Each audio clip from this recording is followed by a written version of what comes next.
Pagkain kiam mo chunga in ziwa lungai sel sela chila yung pom teu hi zin ipaw putin min thang bainum hen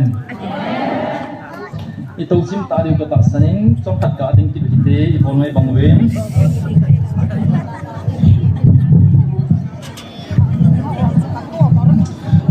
ga ki zele leute din thedan da din hite oben azi chu dunia dinga speaker hi ki ka hi lo hin speaker pa hong hung ngai lo hi speaker pa hi phung khat le hong hung ding hi introductory ke kong din hin speaker pa hong phat ting le na hin din sa lo di je wa hin din sai iki pa so ke chuna ki zong ki pa e to tau te phat om atam da point sai ding ka hawin yidi pathenin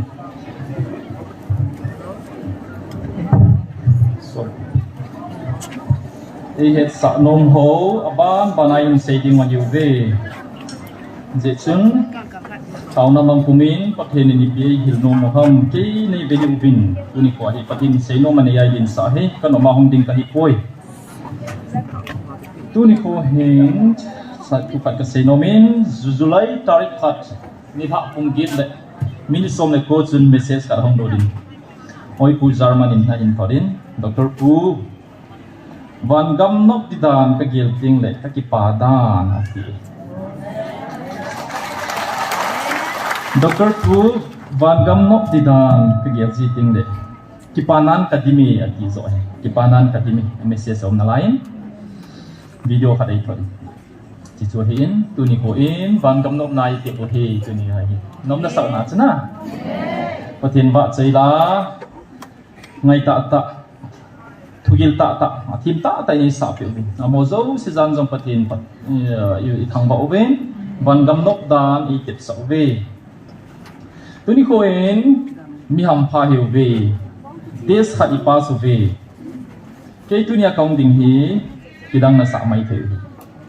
chi sanga kidang zo chu tuni khwa pung som la minute so ma chilai kaung thuna gari pak na di jong ka nei lawa lut thei lut mo chilai kaung khun chu ki dang ai he aje chu pi ham ti le pung som ki ti chu pung som ki ti chu hoin kai pha da he na pung som le khat ka ti nai pung som le khat ki ti chu hoin kai boi lai ta he hoin ai um chewa ke chen nom tain ki lut jang hen ga ti la cha ka lut thei ta lo chilanga ko inunga ko na kaung do da he te si pa su ve te khat au mei chi su pi ham ka hin sin do ding a he June tarik som ni lakup a pathenin e ho pinau le khabua azau ta poin chi le khabua azau ta poin ke man tain pring do thoin verse som li na chu pi sayam pathen nga yo hi mi ham pha yo in ki he oi i he na ching so no ba tuni nang ho mi hing lung dei bang le ke ma ka o za thei lo ta san thei lo ho that sa ho mi hing lung gel dei banga chon lo wa mi hing thu sa chon lo wa ke ma thu sa banga chona ta sana ai tu cha ho mi ham pha na hiu ve ai bảo chuna he no chuna bial sim ngai lo pi chuna olo la ka sim kan bial sim lo de pha dom poi phatia na ngai yo he aji chu nang ho ka ki pa na hi chul pon tin hi chena chungu ba ka ki pa na je hin wana tinga bo go ka koi pe na hi po vin hi chele si ra zong go na chan diu ka koi pe na hiu ve chilaya hong si na phadanga hong mo jong sei na tun jong versom li le khat na chu tun jong hi che chu na hin pal to diu hi che ka phat thei na ho chu tui je banga na hin je to na diu anai trai hi che chu kang pon tin khang son chana zong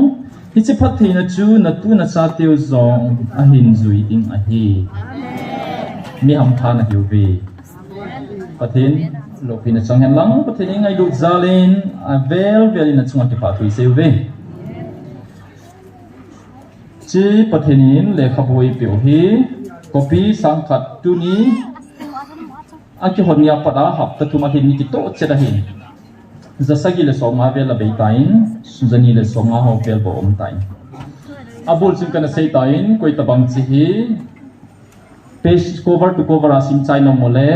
price mi khat up mi som ka pe ding a hi kana ti sa chu a che jingin zan hi chun reverend khalin ka sim sai tai hin ti angin wang sei phonge aji chu quiz ka bol na lai ding a hi first prize amuna dinga ka sim sai di tai ti jong tam pi au me je hin le kha boi ta ta ini vai sim lo le pi kana ding ham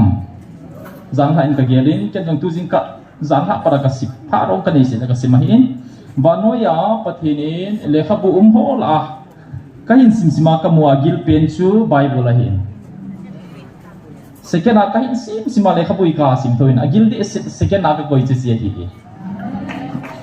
Siva hin kamina kisunin Dr. P. Hegin thum dima kitin chihi ka subnom lo hin ai van lekha bui suda hi le amina zau ngai za ka suda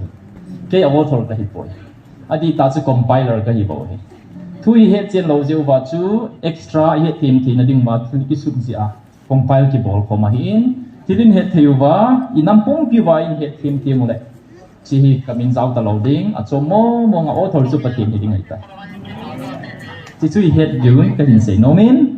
chỉ hi bậc thầy này ngày được giáo lova athua ai say ho vi hai mi loi loi dễ và hai mi lâu tiếng à ino phát ra revise bol thầy tiếng ai biểu hin chỉ tiếng lẽ coi ta bằng hết chiến nôm ahi banga chilaya anadem tala aloa hong ngam taloa hong phô chiến ngam lo ho nga giống ina ki phô chiến này ngày biểu hi chỉ chun sim ta se phô hi thế bậc thầy này biểu hi Pathini nei ngan sin chu lang hi point tu ni khwa pastor ka hi si ahong ding ka hi point doctor ka hi si ahong ding zong ka hi point pathinin athil to gon to dang thil ki dang ei bol pe ho study boarding le record boarding angan sin ai pe si a chu phat a hi update boarding a sei na ti cha cha su sei ding a hong ding ji hi bobe sermon boarding ka hi pon zong le pathinin i he ding wa adei ho cha bo chu kalunga hin bono chu ka hin se ding he khatna a current affairs iti phating le tu lai til so ho luk bung som le ni chang som ngali ya pat som ngale tu pa chi pi sudam nam hon ni solama meidom ahong ki lom phom ting le go zuding he na tiwin thumlama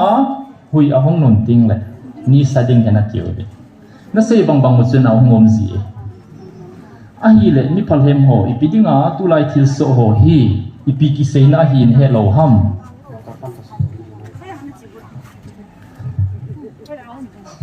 microphone nga be chin te ta mo ti da na ko ot bau kha ji nung lang ho na za ji lo hi na prin tung ji wo na za lo le chi kompen kha mo pen jin thu ka sei ting le ko hi aniam su jin anung la na zal ji point hin sei je mo ho je chun luk bung som lenya ki sei chu tu ni khwa zong i chungwa thil zung ho hi ama to je he do hinam e ho question ki bolonga ye pathin tho boy peo hi thil so ho hi mo so ham a hi lowa hi le ipi ki sei na ham tuni kho in athain ilungo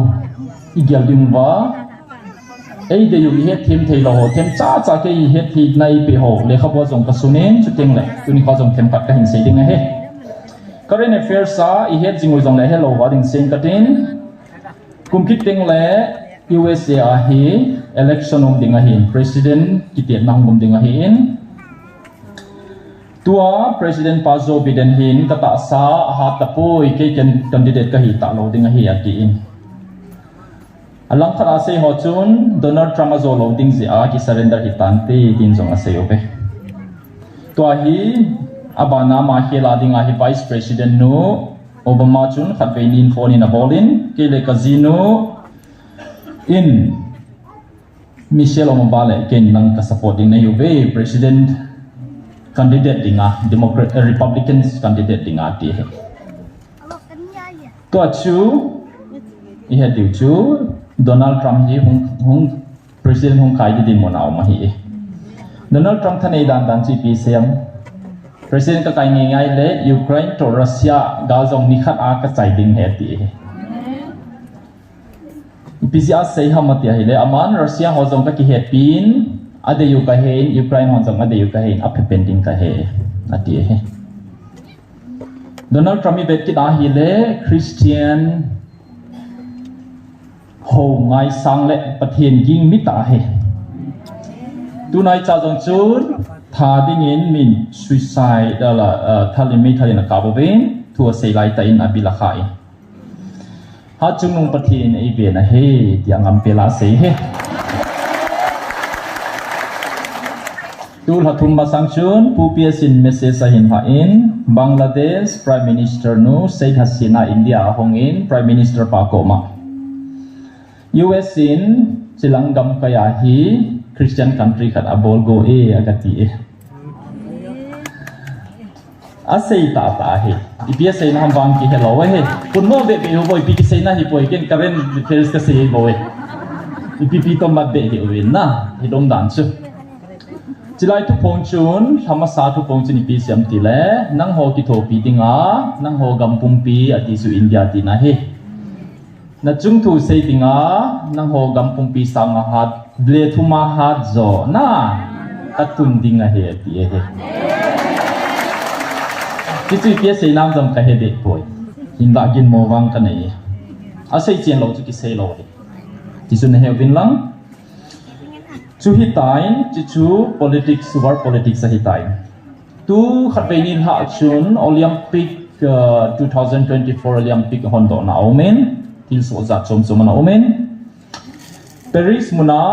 umahin live in ka ve in amoding asum live chu e ho nin e ho ding a chu zan khang hi kit a he live chu ka ve no mo mo in ka ve na he le Bible ki sei tabang golden cow aronin sinai mola ko na Moses ahong achi ka om lo ka thu pe so magala ana sem ta bang lim chu ta do le cho ya di na ume bong no lim na chi chu hi in chu keu hi lo bin ni danga ki bol ngai lo khat drag queens ki hi e ho langa ipi tiu ba gay homo iti ho transgender ho numai sema ki sema mi Vietnam nom na dinga ki che ho loi chu drag queens ki ti he ama ho loi chun tha danga nom halo phat abol ki ro ben chi chi pi ham tia hele the last supper Jesu Christa le se da le na ni tha ananung pe na an ani khom na an zon pakai an zon ni tiu chu lima vet sau ve lấy xe đa hi Christian population hi billion gupla mihem billion gupla 2.4 billion ti chu billion chu a power se je ka he por billion na hi zinga na ti chu ake khat sang a hindi se chu Christian ki hi chu zo se ding a chu mol pho na len ta hi hang phonga Christian chu challenge ki bola hi ta French ki ti chu pathin dei lowa atheism pathin ong poi tia ki til ho gam ma hi china chun la supper dong chi tot nok nana nei taw be tunai chain video khat ko be in video chun muslim che holam khai kharin thu sein Christian gam ho zong hoin a kai ngap ta povin a hoin ho chu e hon ikicho hi tai moksa sim thei ki simovin chuteng le aho in keu hilowin hobung mi te Christian ho jong chu muslim a hong ru atam te che tia phon to he lam khara June to April tarik ge ni tha a chilai mona Belzebul kiti hagau set tan man cha ha ta mai pa chong ki phong a he Amo ki phone chilaya thagau ki lo ki phong ho hi I he diu khat chu mundanga anom no se yu le zo lies god of lies spirit of lies a hi ve iti theu hi chilai mona thagau ki phong hon a se yu a ki bangin a chom chomong jong le a se yu ki bangin a se yu ki bang chu pi ham ti le chilai mona hin chemzam ki choi ha ta ki ho sang ha jo van ti kha da me a ki wa chúng lang a vet ngam zi lo he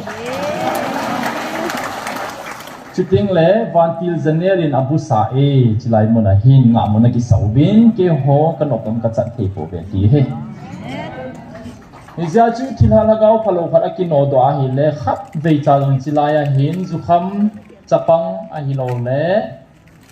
anop no ba hin khomang khat jong chilhagau bulowin khara ko ni na polin khara bulwe ki tikhapoi adi ta chilhagau phalo ta sa khara polai le dut na dinga ki hol si video live ki bolzin chilaya hin van ki hona nga ji sin koi madang asu ka thei po chon se ta pa jong chu ima lo ngam po be Izi chun Beelzebub ni ha sei zong chun apo do na ding akimu tapo window ko zosia vantil Daniel adim zen yati chile khabwa hin category thuma ki sein khana chu hagaw gilo ho ki phone na akiti in ani na chun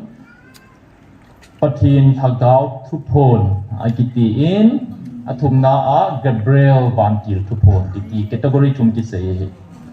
Chilaya vantil gilo ho amin jong pha dinga fit a hita pove history hitai ning kum lai thu hitai haimin zongi haimil taw ve hong lam lang song amo loi chu ki phonga hong a hiu te thupon bola hi pove izia chu Beelzebub zong chu April tari get nia thu apona chu ipi seyam ka sei nom ja chu chaupi ka in sei he theina ding vai chilai le khabwa zong isun do ve chi chu chun min pha mi chom het thei tam pi min a pha ji chun sensitive matter hi ji chun YouTube a ko ni na kila do e a pha to jing gel na in adi poi ti ja kila do lo kitna do hi poi ti sun he di wa he YouTube ho jong le chun namu ta lo de he master copy bo ma he master copy a ko na ken isim thei ding wa a pha mo de se chen ho kala do a chila ya le khabwa ka su aji chu thu gil he pathina kon chu ibola sei thang po sei pong le lo chung ding ham amos bung thum sang ke da sei chula pathin in thu sei ting le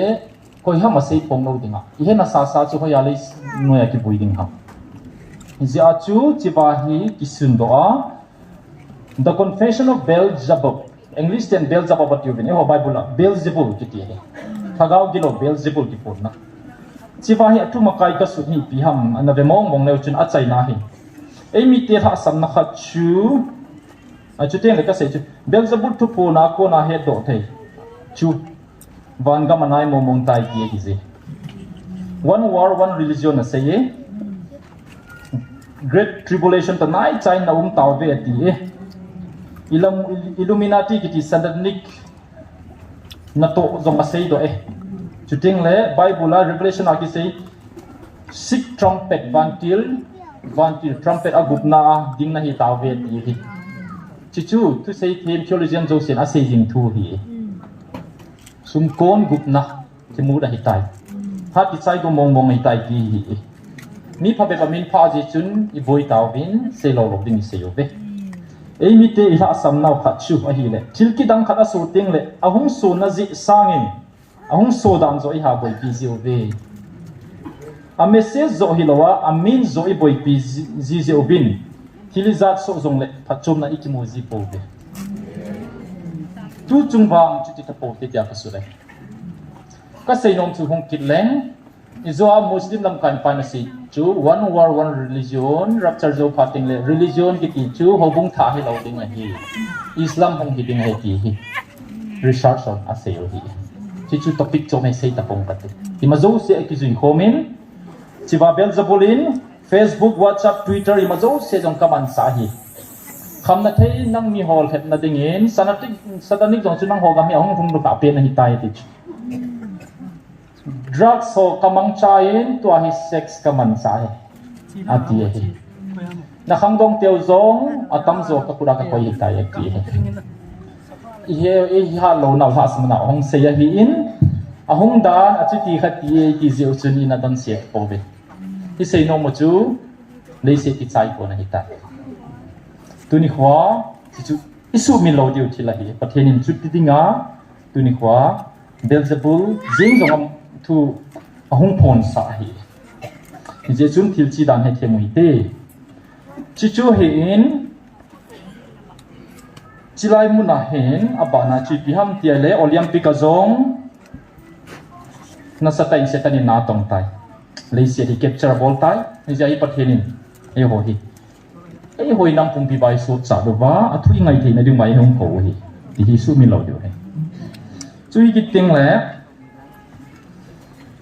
India chung chang thua jong chun tu lai ta hin Indian jan hi article khat ka sun ki da hin ka sim ki de na hi le kha ji thim parina sunin Indian government jong Manipur conflict ki alo na je het lo hi ta it has tried all means lam sa chom som strategy som cham na sim na tinga ge la hi aum thei poi a fail zen tu nai cha jong si het diu hi win whatsapp wa chun ke wang tu la hi whatsapp ka sei di zo se ka ki sei chai tan pathinin ai hung bin nau ki dang hi sei phong le dingai ngan si ka ki sei chai le ka lung mong sial ka khau chi chi jing nom ma kai mo dei ta WhatsApp zone doctor hagi sei tiloyum doctor mol pai tiloyum ma pho poi ka sei di ka ki sei hin le khabu sunia tin ka sun chai ke chung ka duty ka ki chai ka lung mong sel hin mol pho na di tam pia zong ei vengin operation jong kidang ta ka bolin pathin ni yung pin tu Wednesday ni dong chun chapang tating sul kha operation ka bol te bol left da hin khat ka zo chun a second a ka koya hin now sian kum kana hin ke chu ka lelbe se je chun doctor room chun kana I moi na hi le anesthetist pan dam do ya kap I mut na chun na that dik chalarin apung pina tu pin SpO2 ki oxygen level jong zero chana hong e ti cho a thi jung jong mu ta lo ta chu kidang tai nong hing do ki de tiu ke chu imuchim sia da ka chia hi le atiu la na long seu so win tin doctor ho nurse so dong chu sar ro kana tha so ri sa re ti ke chu ka lung mong sia la hi ke dam do hi le a hi po kwa le ma ti lo di chu ka ki de ba Jesus Christa tui khang le na jaha sa tui ki no a nok tai mu da sei zui te gen thei chu ka lunga hong ki lang a hi hita bang rung mon hi pathe nei pen ka ki pa ya min ka thang bai chu ke hi lovin ta salama zong pathe na za chom som ki dang dang ei pen sei sing point ha seleng na thang se ding in sei dang ka tu ni khwa dem ho hi na wang siu ve a je chu pathe na sei ni zo chu jong ka sim tai na khang a pathe ka boding na hiu ve mon dang a jong chun ka pathe na bo tua simpan jong nom taw ve ti hi ke kiu ko hi poi testimony ta me Jesu na dem long le dem in pho phoi chu hintin abana chu pathenin tua hi e ho context sa hi alona si government ne heta poi last guy bol pe uje le buffer zone azong me heitian tol du ta ve ipia de yo ham ku ki ten hung ka bo hen lang center for zo se ku ki te ki bol sa le tiu thangi kong tiu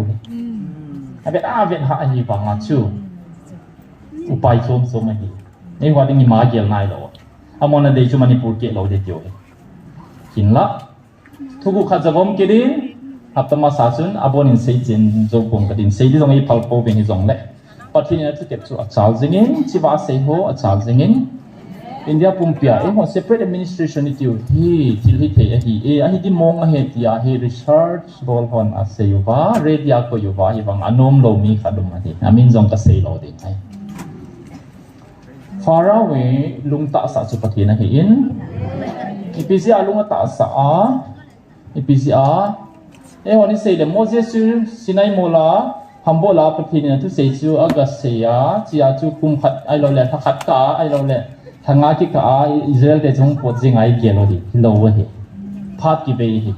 godna ape ho ko bele chun a season a godna ape hi kumizat bai buna sei lo je chun ka he poi u keng ho chu phal bila yau keng ki mo lo hi na chi sui he do nga hi ipidinga pathinin abel bela faro chu alunga su ta ham thilni hi chu a sei a bol nom chu alang khara Israel te jong chu mi lo chala hi jewa preparable number 1 number 2 na chu chapter sagila Exodus sagina ko be na le alung ka su ta sa ding na sei ding nom ji ding nom lo ji ding aji chu kalopi na hi banoi na hi na ding alung ka su ta sa he ti Ezia chu tu ni hwa hi Ebola ga ki chai lo ham ti na he dom ba hi le chile khabu sim le chun na he ti chile khabu hin revelation of the divine plan of God for cookies of people mi ching hi ba hi le chile khabu hi iki chu thang de wei tai aji chu zon na ding hello be dong ta chu hi wei tai le khabu khat hong ki sema hi chi chun ima ban diu pathenin plan a nei pe o hi chile khabu ki sunei tia hoi chiam dai ko lai pe tiu tunia gal ki chai ding nom lo ko yumam na ko ring tung bole ga ven kate gal ki chai ding nom lo khat bao seo me ki pau me din wang din sa po te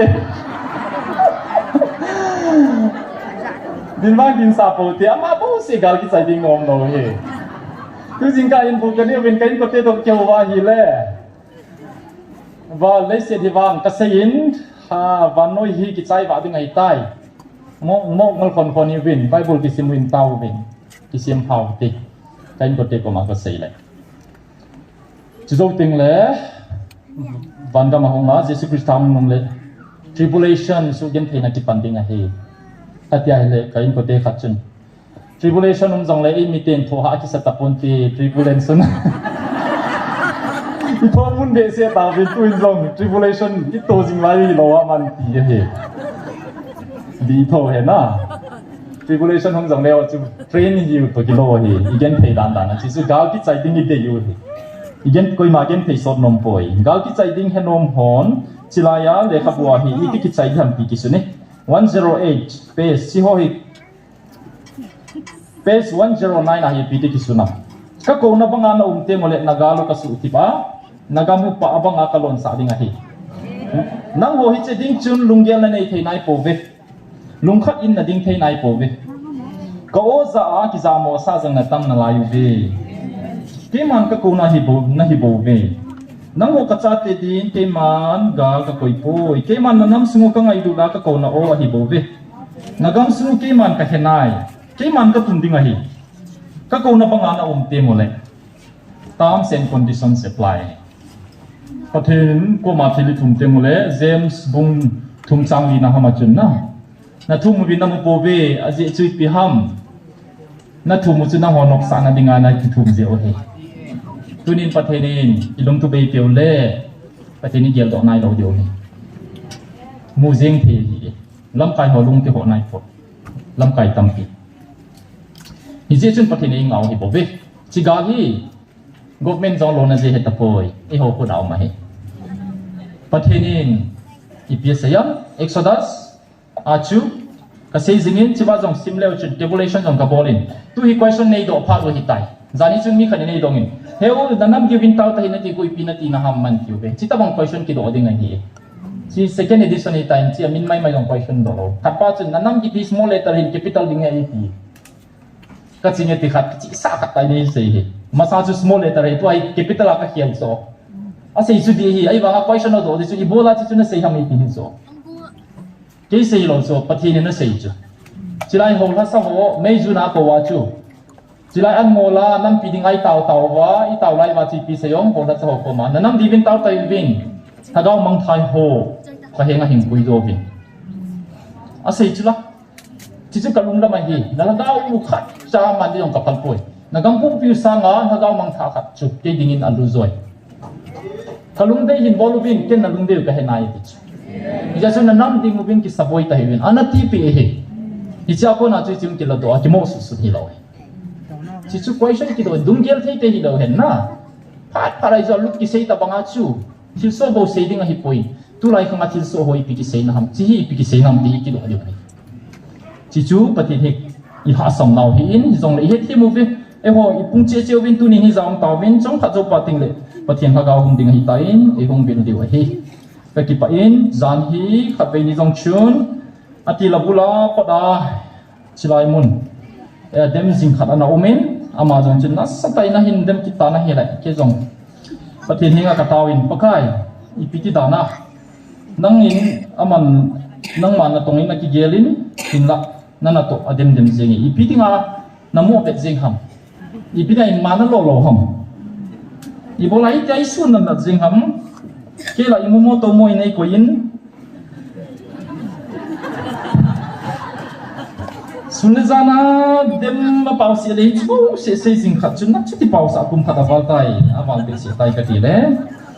article khadai pin ka hin so do tai chi chun thu khat ac pin tu hi gau sam da le phat thei bo na kisan pha lai ta hi ti khat ac pin chi chu ni pi se ham ti a hi le pathinin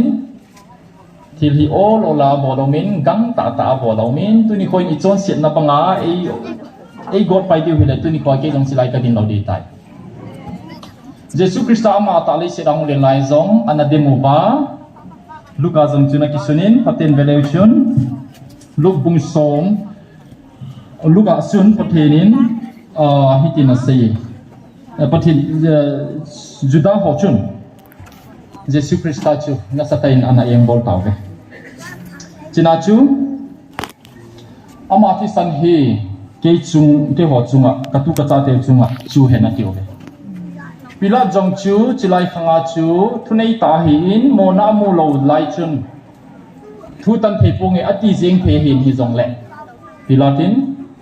อาคุดากิจามินอาจีนุนวาร์นิ่งอภิวังชุนทุตันนาอบอลมันพอยอาริซาลิปิติอัมคุมสังนิเซนอิสราเอลเตอาจิจาวบินมีลักษณกุบาลฮิลลไม่นัทาริฮินลักอิสราเอลเตจูจีนั่นเลยเทปนับพัทเทรินเขาสันนัตโตพัทเทโบจิงโมเบพัทเทโบจังพิวมินดาวสักตัมปีจังเอาโมเบตัวนี้คอยพิลัดทุสิบกับเวกิดาฮิเลพิลัดสุ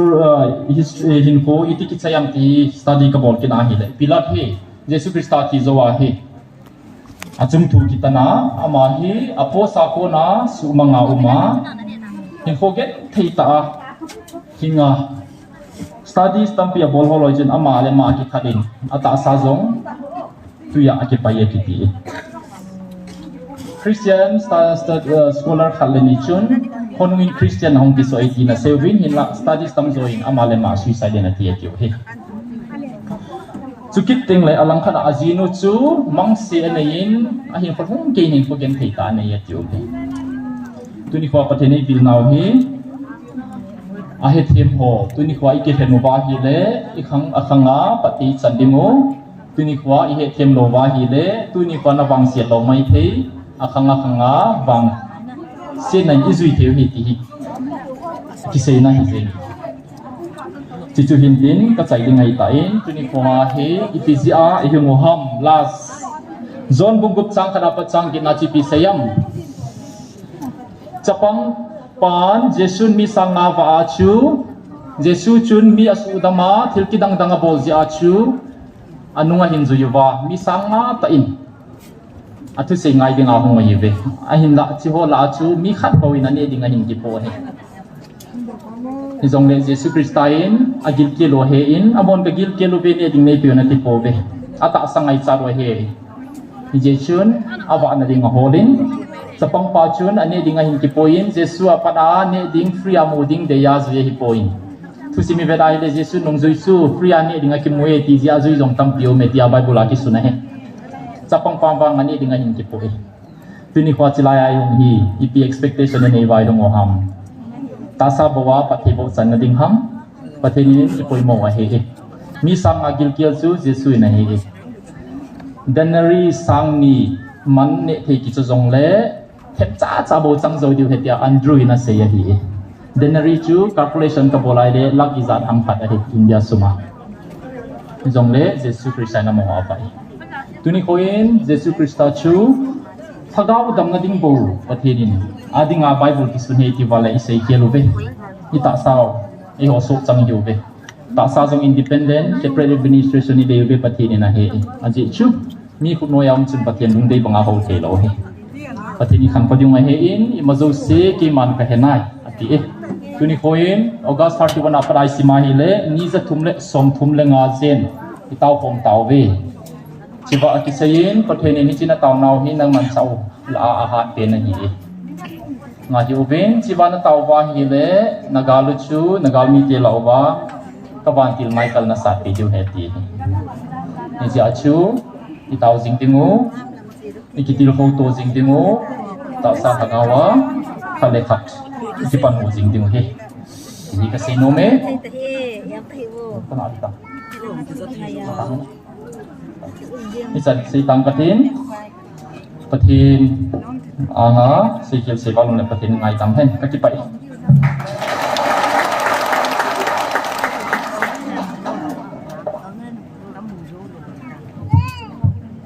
Dr. Pu Kipao Vansan Funhaben Ben Ute